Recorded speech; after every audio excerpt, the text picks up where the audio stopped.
आज हम translation made easy by English with Saran में जो टेंस पढ़ने वाले हैं वो टेंस दरअसल जब इस्तेमाल होता है तो उस एक्शन को बताने के लिए इस्तेमाल होता है जो एक्शन आप कर रहे होते हैं, उसके मिडल में होते हैं, खत्म नहीं हुआ होता तो आप बताते हैं।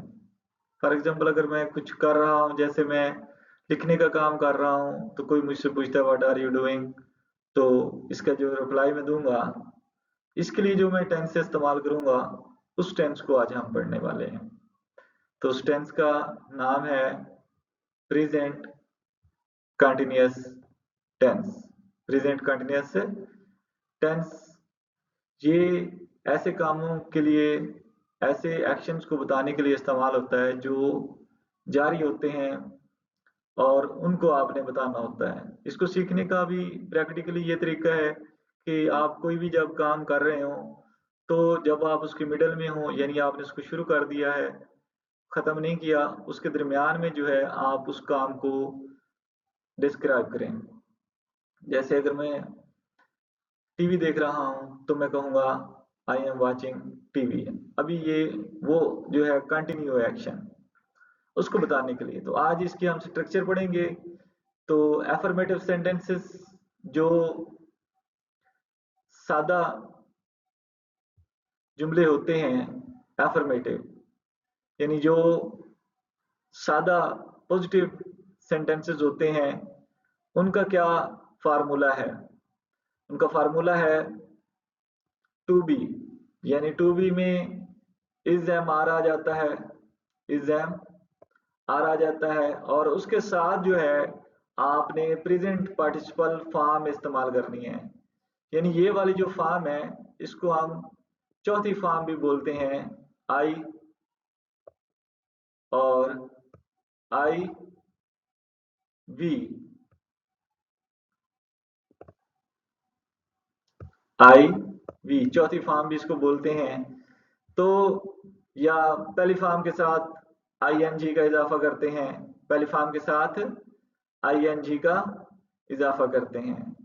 तो इसकी एग्जांपल में देखें आप कि एग्जांपल जो एक्शन वर्ब होगा, जैसे कैसे इस्तेमाल होगा। फर्ज करें गोइंग है तो वो इज गोइंग इस्तेमाल होगा, इज गोइंग इस्तेमाल हो सकता है am going, are going, is going, am going, are going, ये इसके जो वर्ब है उसका फार्मूला है। तो उसके बाद आप ये देखेंगे अब ये वर्ब सेंटेंस में कैसे आएगा। ये वाला जो वर्ब है इज गोइंग सेंटेंस में भी ऐसे ही आएगा, यानी कि ये देखें she is going to school. अब ये जो इज गोइंग है ये कंटिन्यूअस टेंस है, प्रेजेंट कंटिन्यूअस टेंस को बता रहा है। यानी ये जो टेंस होते हैं, मैंने आपको पिछली वीडियोस में बताया था कि ये रिलेटेड होते हैं एक्शन के साथ। तो इज गोइंग कौन सा एक्शन है? कंटिन्यू है। उसको आपने कैसे बताना है? उसका आपने सब्जेक्ट लेना है, सब्जेक्ट के साथ वर्ब को एग्री करना होता है। यानी शी के साथ इज लगता है, एम नहीं लगेगा, आर नहीं लगेगा। इज, एम और आर, इनमें आपकी चॉइस रहनी है। तो फर्ज करें अगर आर वाचिंग का हमारे पास एक्शन वर्ब है, यानी वाच से आर वाचिंग इसमें हो जाएगा, वाच से आर वाचिंग। तो उसका जुमला कैसे बनेगा? हम एक सब्जेक्ट लेंगे और उसके बाद उसका जो ये वर्ब है आर वाचिंग लेंगे और उसके बाद they are watching TV object लगा देंगे। अब आपको ये चीज समझनी है कि अगर आर वाचिंग है तो इसका जो मुमकिन जुमला बनेगा वो आई आर तो होता नहीं है, वी आर हो सकता है, यू आर हो सकता है, ही आर नहीं होता, शी आर नहीं होता, इट आर नहीं होता, दे आर होता है। यानी इस तरह आपने उसको कोई सब्जेक्ट लेके उसको आगे जो है सेंटेंस को आपने आगे बना लेना है। तो एफर्मेटिव सेंटेंसेस, उसके बाद हम देखते हैं कि इसके जो है नेगेटिव सेंटेंसेस कैसे होते हैं। नेगेटिव सेंटेंसेस जो होता है, जैसे इज गोइंग है, उसका सिर्फ आपने एक नाट का इजाफा करना होता है। यानी इसमें ये जो इज एम आर है ये हेल्पिंग वर्ब है, और जो प्रेजेंट पार्टिसिपल है उसके दरमियान में आपने नाट लगा देना है। यानी हेल्पिंग वर्ब हो गया इज एम आर, और मेन वर्ब है आपका प्रेजेंट पार्टिसिपल।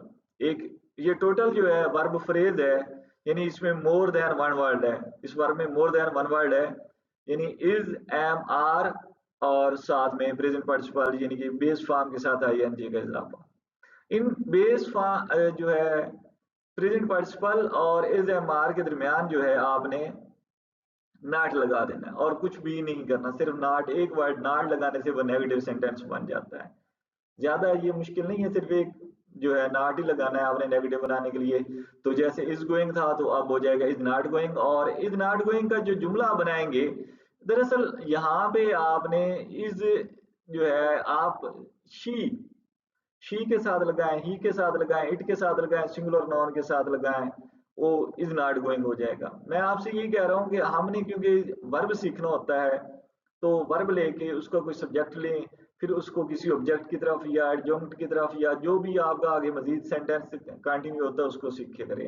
यानी पहले आपने वर्ब सोचना होता है, एक्शन सोचना होता है, एक्शन का फिर सब्जेक्ट लेके फिर आगे चलना होता है।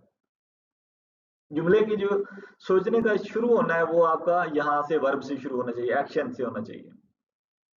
फिर आर नॉट प्लेइंग फर्क कर रहे हैं, तो आर नॉट प्लेइंग के साथ सब्जेक्ट हम जो ले सकते हैं वो प्लूरल होना चाहिए, कोई भी हो वो प्लूरल हो, जैसे दे हो गया, वी हो गया, यू हो गया।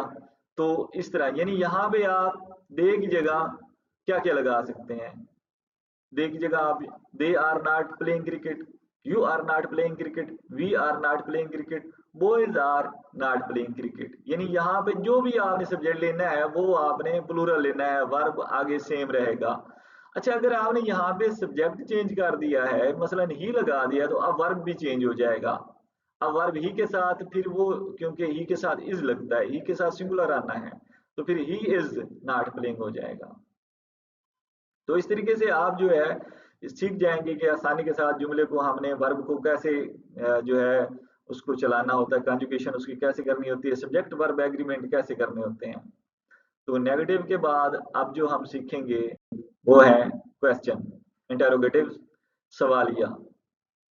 उसका जो फार्मूला है वो थोड़ा सा, बस अगर आप यहाँ पे देखें, यहाँ पे ये देखें, यहाँ होता है जो हमने पीछे देखा है, पॉजिटिव देखे हैं या नेगेटिव देखे हैं, एफर्मेटिव सेंटेंसेस देखे हैं या नेगेटिव देखे हैं, उसमें इज शी नहीं होता, शी इज होता है।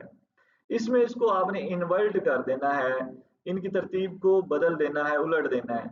यानी जो है इज और शी इज होता है, ये इज इधर आ जाएगा और आपस में ये जगह तब्दील कर देते हैं, शी इज शी बन जाएगा, इन्वर्ट कर देना है, ठीक है, रेसिप्रोकेट कर देना है, आपस में बदल देनी है इनकी जगह। तो इज शी इज से हो जाएगा इज शी। अच्छा, इसके जो फार्मूला बनता है वो है यही हेल्पिंग वर्ब, यानी इज, एम, आर, इनमें से कोई भी एक आएगा, उसके बाद फिर आपने सब्जेक्ट लगाना है, फिर आपने प्रेजेंट पार्टिसिपल, वो जो मैंने आपको फॉर्म बताई है, बेस फॉर्म के साथ प्रेजेंट फॉर्म के साथ आईएनजी लगा के बनाते, जैसे गो से गोइंग, राइट से राइटिंग, प्ले से प्लेइंग। ये जो फॉर्म है इसको बोलते हैं प्रेजेंट पार्टिसिपल फॉर्म। तो ये आपने इस्तेमाल करनी है। एग्जांपल इसकी हो जाएंगी, is she going, is she going to school, are they playing cricket। अच्छा, ये कोड याद कर लिया करें, ये जो कोड होते हैं ना इस तरह, is she going, ये हमेशा होते हैं, they are they, ये कोड आपस में मिला के ब्लेंड्स बना के इनको अच्छे से दिमाग में रखा करें, ताकि आपको हर चीज समझने में मजीद आसानी रहे। क्वेश्चन में आपको समझ आ गई कि कैसे क्वेश्चन बनाना है।